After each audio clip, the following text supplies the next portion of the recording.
ኢየሱስ መድኃኒት ሰጪ አይደለም፣ ራሱ መድኃኒት ነው። ኢየሱስ ራሱ ነው መድኃኒት። እሱ ነው ብንወስደው፣ እሱ ነው ወሰድነው፣ እሱን ወስደን ነው ፈጽሞ ደና የሆነው። ማንም የፈለገውን ይበል፣ የአባት ልብ አብ ተቀባይ ይቅር ባይ መሐሪ ነው። ይሄንን የቆሸሸ ጨርቅ ይቀይረዋል። ይሄንን የተበላሸ ስብዕናና ህይወት ያስተካክለዋል። የጨለመውን ህይወት እንደገና ብርሃን ያበራበታል። በጣም ልጆች ስለሆንን እንታለላለን። በጣም ልጆች ስለሆንን ደጅ ያለው ነገር አንዳንዴ ያጓጓናል። ውሸት ነው፣ ጨለማ ነው፣ ሞት ነው። አልቲሜትሊ ደጅ ያለው ነገር የሚፈልገን ሊገለን ነው። እንድንኖር የሚፈልገው አባታችን ብቻ ነው። ኢየሱስ ሲገባ የማይፈውሰው ነገር የለም። መንፈስንም ነፍስንም ስጋንም አጥንትንም ነው የሚፈውሰው። አየኔና እግዚአብሔር ቁርኝት ህይወት ነው፣ ትርፍ አይደለም። እግዚአብሔር ያዋጣኛል አያዋጣኝም እያለ አይኖርም ከኔ ጋር። ምንም ነገር ሲያደርግልኝ ልጄ ነው ብሎ ነው የሚያደርግልኝ። ምንም ነገር ሲያደርግልኝ አባቴ ነው፣ አባቴ ነው። እግዚአብሔር አሰሬ አይደለም። አንድ ሰው ሲድን እኮ በሰማይ ለምን መሰለህ ደስታ የሚሆነው? ሰው ዳነ ተብሎ ብቻ እንዳይመስል እኮ የኢየሱስ ደም ቫልዩ አገኘ እኮ ነው። ማንም ሰው ይለወጣል። ማንም ሰው ነገ ትቶ ሊሄድ ይችላል። አጠገብ የለውም ሊል ይችላል። አይኖር አባቱ ሁሌ ከእናንተ የማይቀየር እግዚአብሔር። ደግሞም ኢየሱስ እንዲህ አላቸው፣ አንድ ሰው 2 ልጆች ነበሩት። ከነርሱም ታናሹ ልጅ አባቱን አባቴ ሆይ ከሀብት ድርሻዬን ስጠኝ አለው። አባትየውም ሀብቱን ለልጆቹ አካፈላቸው። ብዙም ቀን ሳይቆይ ታናሹ ልጅ ድርሻውን ሁሉ ጠቅልሎ ወደ ሩቅ አገር ሄደ። በዚያም ይልና እኔ አዲሱ መደበኛ ትርጉም ነው ያስኩት፣ በዚያም በማጋጣነት ንብረቱን አባከነ። እርሱም ያለውን ሁሉ ከጨረሰ በኋላ በዚያ አገር ሁሉ ጽኑ ራብ ሆነ፣ ይቸገርም ጀመር። ስለዚህ ከዚህ አገር ነዋሪዎች አንዱን ተጠጋ። ሰውየውም አሳማ እንዲቀልብለት ወደ እርሻው ላከው። አሳማዎች የሚመገቡትን አሰር እንኳ ለመብላት ይመኝ ነበር። ነገር ግን ይህን እንኳ የሚሰጠው ሰው አልነበረም። ልብ በገዛ ጊዜ ግን እንዲህ አለ፣ ስንቱ የአባቴ ሰራተኛ ምግብ ተርፎታል፣ እኔ ግን እዚህ በራብ ልሞት ተቃርቤያለሁ። ተነስቼ ወደ አባቴ ልሂድና እንዲህ ልበለው፣ አባቴ ሆይ በሰማይና በአንተ ፊት በድያለሁ።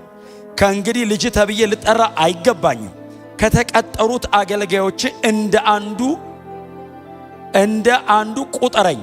ስለዚህ ተነስቶ ወደ አባቱ ሄደ።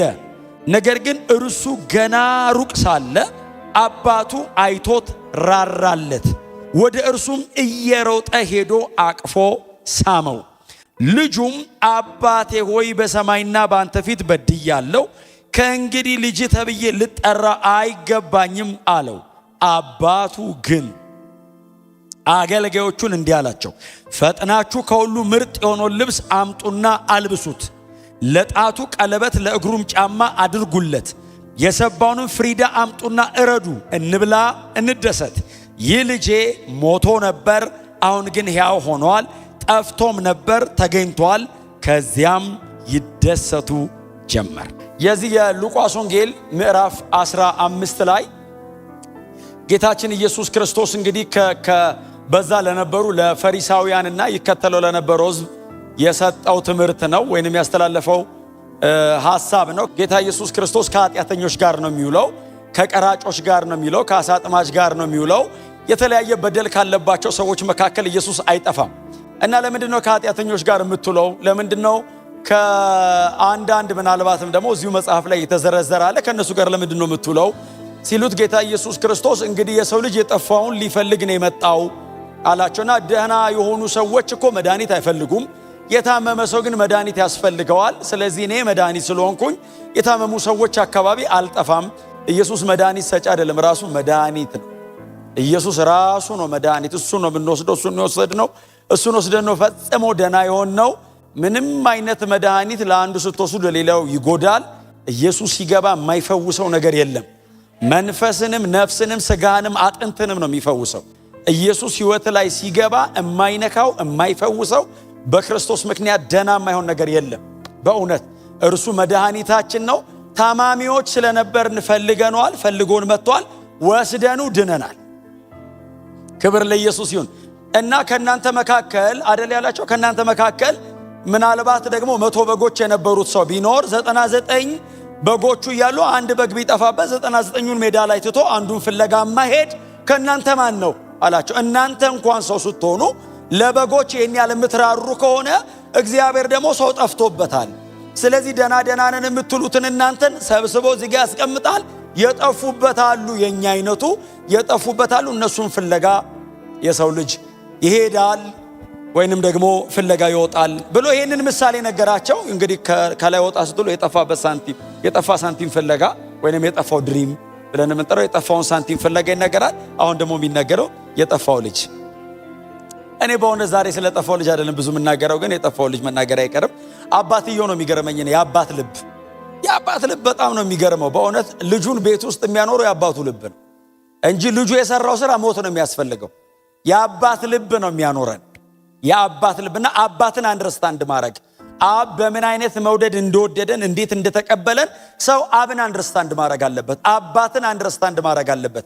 ቤት ውስጥ የመኖር አቅማችን፣ የመኖር ነፃነታችን፣ የመኖር ዋስትናችን የአብ ልብ ነው። የቤቱ ባለቤት፣ የቤቱ መሪ፣ የቤቱ ራስ የሆነው የእርሱ ልብ ነው። ክብር ለኢየሱስ ይሁን። እና በአንድ ሀገር አንድ ሰው ነበር ይላል አይደል? ሰውየው ባለጠጋ ነው።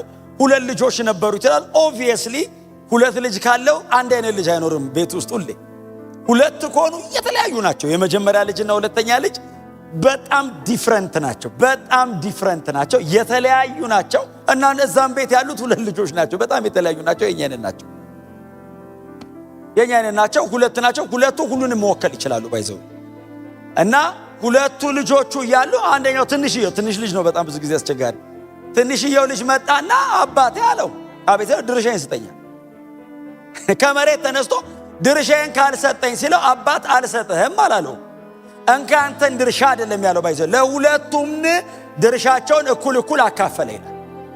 አንተም ትልቅየው ድርሻ ይሄ ነው፣ አንተ ደግሞ ትንሽየው ድርሻ ይሄ ነው ብሎ ካካፈለ በኋላ ልጅየው ድርሻውን የጠየቀበት ምክንያት አለ ባይዘው። መጽሐፍ ሲናገር ብዙም ሳይቆይ ይላል። ሳነባው አስተውላችሁ ከሆነ ድርሻውን የፈለገው ነፃነት የሚመስል ባርነት ውስጥ ለመግባት ነው። ነፃነት ከአባት ጋር መኖር ነው። እና ነፃነቱን ለመግዛት አስቦ ነው እሱ ቤት ውስጥ ያለውን ያንን ሴኩሪቲ፣ ያንን በአባቱ ጥላ ስር ያለውን እያንዳንዱን ጥበቃ ልጅ ትንሽ ስለሆነ አንደርስታንድ አላረገውም። ያሰረው ነው የመሰለው፣ የገደበው ነው የመሰለው። ሴኩሪቲው አባቱ ስር ነው። እረፍቱ ያለው አባቱ ስር ነው። የሚከበረው የሚወደደውም አባቱ ስር ነው። ልጁ ግን አልመሰለው። የራሴ የሆነውን ነገር እፈልጋለሁ ብሎ ድርሻችንን ስጠን ሲለው ድርሻውን ሲሰጠው ብዙ ሳይቆይ ልጁ አባቱ የሰጠው ንብረት ይዞ ወደ ሌላ አገር፣ እንደውም ወደ ሩቅ አገር ነው ሄደ የሚለው። ሩቅ አገር ሄደ። ማድረግ የሚፈልገው ነገር አለ ልብ ውስጥ። በጣም በትህትና በእውነት ጎናቸው ያለው ሰው አባት ቤት ነው ነፃነት ያለው በሉት። አዎ በእውነት ከእግዚአብሔር ቤት ወዴትም አንሄድም። ምናልባት በጣም ትንሽ ልቡ የኮበለለ ሰው ካለ ዛሬ በእውነት ከዚህ ሰው እንድንማር ጌታ ኢየሱስ ነግሮናል። እኛ ዋጋ እንዳንከፍል ዋጋ የከፈሉ አሉ ከፊት። በጣም ልጆች ስለሆንን እንታለላለን። በጣም ልጆች ስለሆንን ደጅ ያለው ነገር አንዳንዴ ያጓጓናል። ውሸት ነው፣ ጨለማ ነው፣ ሞት ነው። አልቲሜትሊ ደጅ ያለው ነገር የሚፈልገን ሊገለን ነው። እንድንኖር የሚፈልገው አባታችን ብቻ ነው። በህይወት ሊያየን የሚጓጓው አባታችን ብቻ ነው። ግን አያችሁ በፈቃድ ስለሆነ የሚያኖረው አልፈልግም አለ ልጅ። እምቢ ሲል አባት ማስገደድና ማስጨነቅ የሚችልበት ሌቭል አይደለም። ኦሬዲ ይሄኛው ትንሹ ማቹር አድርጓል። ንብረት ማንቀሳቀስ ይችላል የሚል ደረጃ ደርሶ ሩቅ ሀገር ሄደልና ገንዘቡን አባከነው ይላል። እንግዲህ የቀድሞ ትርጉም እኔ ያስኩት አዲሱ መድኃኒት በማጋጣነት የሚል ከባድ ቃል እኔ ሳነበው ባለለው ደስ ይለኝ። ግን ጥሩ ነው በእውነት በጣም ቸርች ውስጥ ነው ያለነው። በእርግጥ እንደዚህ አይነት ህይወት ውስጥ የምንሄድ ሰዎች አንኖርም፣ ግን እንዳትሄዱ ብዬ በመጋጣነት ገንዘቡ ነው በተነው ይላል እና ጨረሰ ገንዘቡ። እሱ ገንዘቡን ሲጨርስ በዚያ ምድር ላይ ታላቅ ረሃብ መጣ ይላል። አንደኛ የሰው ሀገር ሰው ነው፣ በእንግድነት ነው ሄደው። አባቱ ጋር አይደለም፣ አጠገቡ የለም ሰው። ረሃብ ሆነ ይላል ምድሪቷ ላይ። በጣም ሲቸገር ከምድሩ ሰዎች መካከል አንደኛው ሰው የቤት ሄደና አስጠጋኛል። እምታዘኝን ስራ በሙሉ እሰራለሁ፣ እባክህ እንደው ትንሽ መጠለያ ካለች ሲለው እንግዲያው እኔ ላንተ ያለኝ ስራ በሕጉ የተከለከለ ነው አሉ። እሪያ ማርባት በሕጋቸው የተከለከለ ነው። እዛ ላይ ዘሌዋውያን ያለ በተንቦ እስራኤላዊ አይፈቀድለትም። እና ሰውየው ና አለው እባክህ አሰራኝ ሲለው እሪያ አለኝ አለው። እርሻ ሄድና እሪያዎችን ተንከባከባለሁ፣ መግባቸው፣ እጠባቸው። እሪያ ስታጠባስበዋል። እሪያ ጭቃ ውስጥ ነው የሚኖረው። ባይዘው የሚውለው እንዳይመስል ደስታው ጭቃ ነው። አየህ ደጅ እንዳትሄድ የማይጸዳ ነገር ነው የምታጥበው። እሪያ ሜዳ እሪያ እንዲህ አይወድም፣ ንጹህ ነገር እንደዚህ የሚያምር ነገር አይወድም። እሪያ ወለጭ አድርጋ አጥበው መታጠቡን መንጻቱን የማይወድ ኳሊቲ ላይፍ የማይወድ ቫልዩ የማያረግ እንቁን በእሪያ መሃል የሚጥል እኮ ነው ያለው ኢየሱስ። ትዝ ይላችኋል። እሪያ እንቁ ባይዘው ቀይ እንቁ ስታረግለት ቫልዩ የሚያደርገው ጭቃ ነው። ደጅ ያለው እንደሱ ነው እንዳሞክሩት ነው እኮ ኢየሱስ። እስቲ አሜን በሉ። ከዛ ልጅየው ሄደ። እሪያ የእሪያ አሰር ይላል አይደል? እሪያ የሚበላውን ማለት እኮ ነው። እሪያ የሚበላውን እያበላ የመራቡ ልክ አማረው። እሪያው የሚበላውን መብላት አምሮት ግን ማን ይስጠው ይላል። አንተ እሪያ እያበላ ከዛ እንኳን እንዳይበላ ሲያበላ ተቆጣጣሪ ያለው አጠገቡ ቆሞ እንዳይጎርስ። ዓለም ምንም በነፃ የላትም። እምትሰጥ እያንዳንዱ ነገር ኮስት የምታደርገ ብርን እንዳይመስልህ ህይወትን ነው ኮስት የሚያደርገ። ምቾትን እንዳይመስልህ የሚከለክልህ ህይወትን ነው የሚወስድብህ። እያንዳንዷ ነገር ኮስት የምታደርገ ላይፍ ነው። እና ጌታ ኢየሱስ እንደሱ ምሳሌ እኮ እየሰጠ እኮ ነው።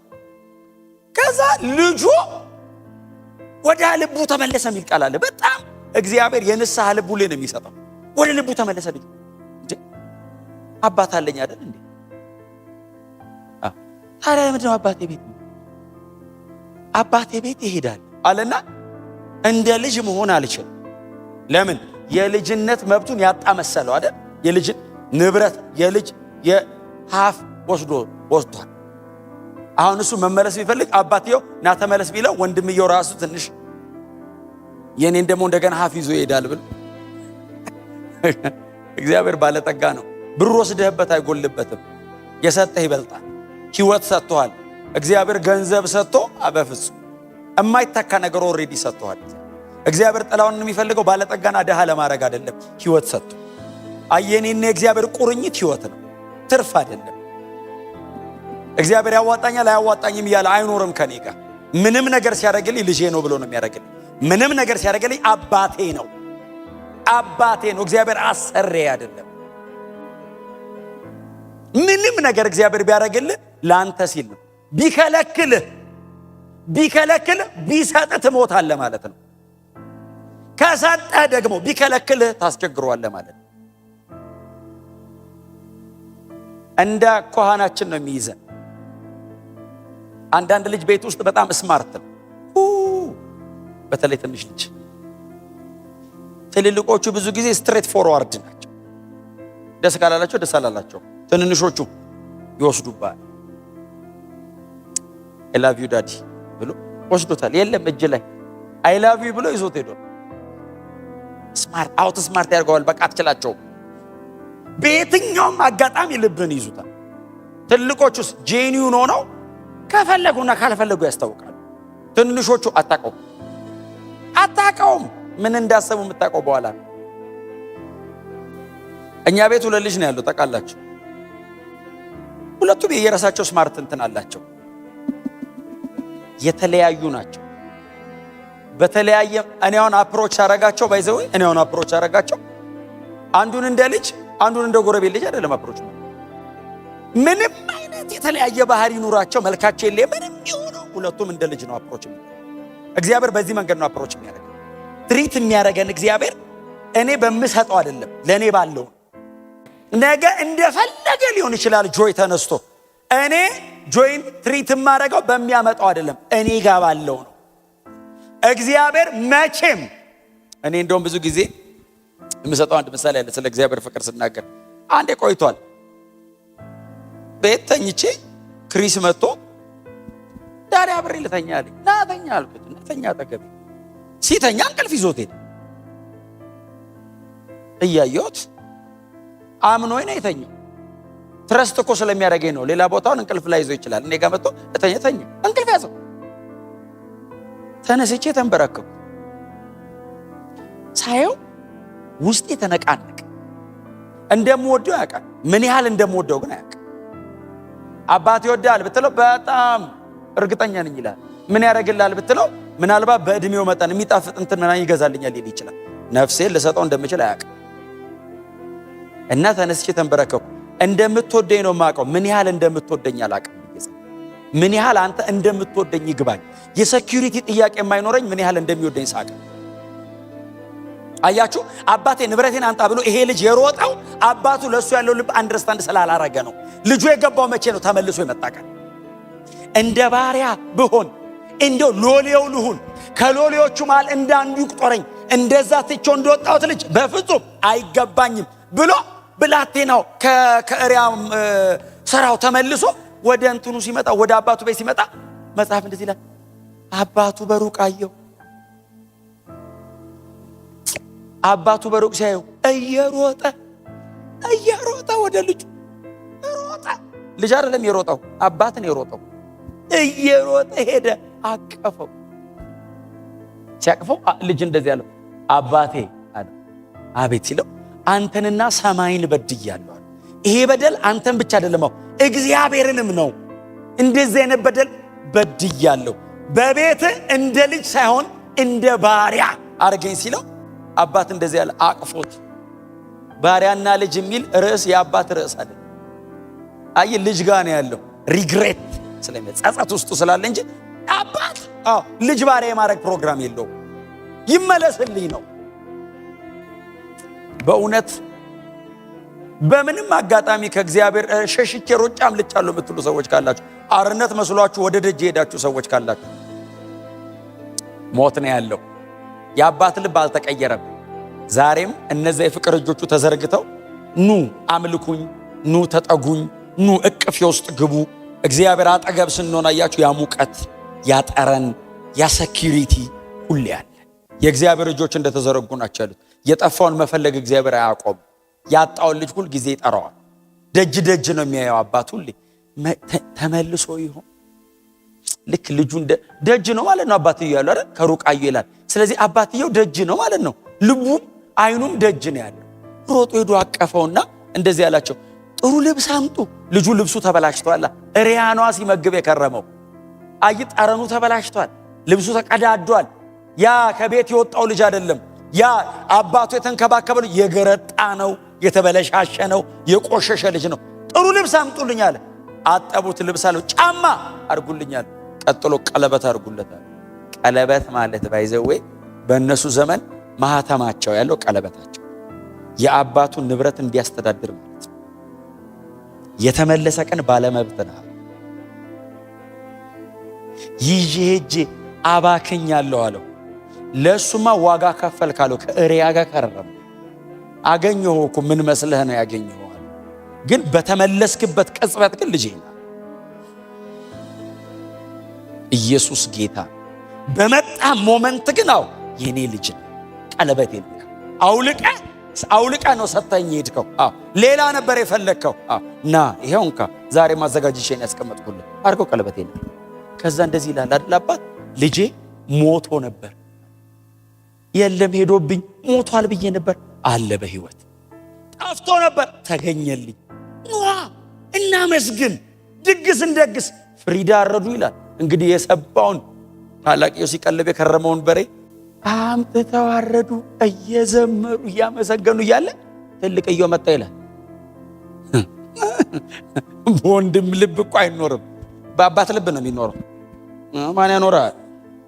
አሳዳጅ ባለበት ዘመን ምን ይሰራል እዚህ ቤት? የቤቱ መሪ እንኳን አባት ሆነ። አንድ ሰው ሲድን እኮ በሰማይ ለምን መሰለህ ደስታ የሚሆነው? ሰው ዳነ ተብሎ ብቻ እንዳይመስል እኮ የኢየሱስ ደም ቫልዩ አገኘ እኮ ነው።